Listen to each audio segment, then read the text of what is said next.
I have a 10-second challenge for you. For the next 10 seconds, you can think about anything you want: your weekend plans, what you're having for dinner, or the feeling of the chair beneath you. The only rule is you must not think of a pink bunny. You're likely picturing it right now. The image is stuck in your mind, specifically because you tried to keep it out. We see the echoes of this mental tension in the most difficult parts of our lives. It shows up in the cycle of broken New Year's resolutions, failed diets, and the persistent pull of bad habits. Society often treats self-improvement as a matter of grit, telling us that mental suppression is the primary key to change. We are told to simply push cravings and unwanted thoughts out of our heads. But modern research suggests that trying to suppress a thought is the very thing that makes it inescapable. The multi-billion-dollar self-help industry operates on the premise that people should simply try harder to ignore their urges. This approach ignores a specific quirk of human behavior. The more we attempt to stop a thought, the more we end up obsessing over it. Biological factors often create a mismatch between a person's intent and their brain's ability to process restricted thoughts. Progress is difficult because change requires fighting against the brain's specific cognitive wiring. Psychologists call this phenomenon the ironic processes theory.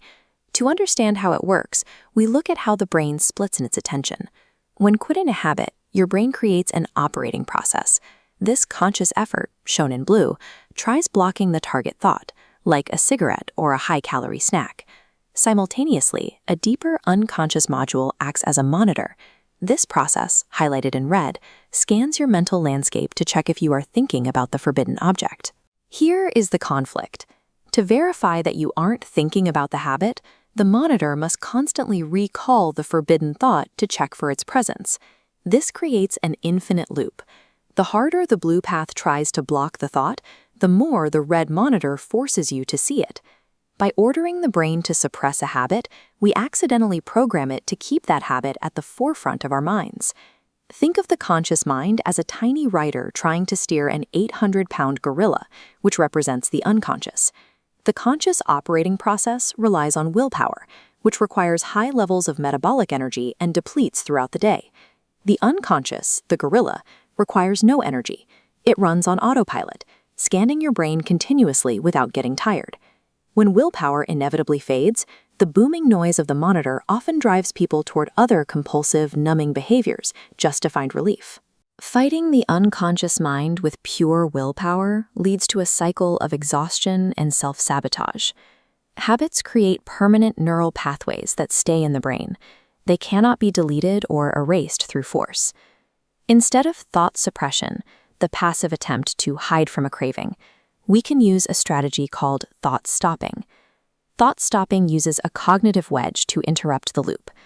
This might mean literally saying the word stop out loud, or performing a specific physical gesture to break the momentum of the monitor.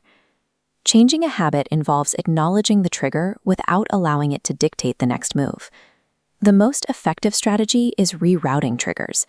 When the ironic process starts, immediately substitute the habit with a predetermined alternate physical action.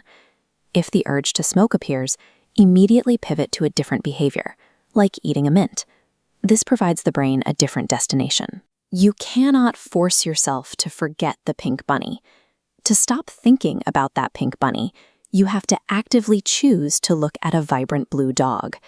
Effective self-discipline involves laying down a smoother, healthier path for the brain to follow.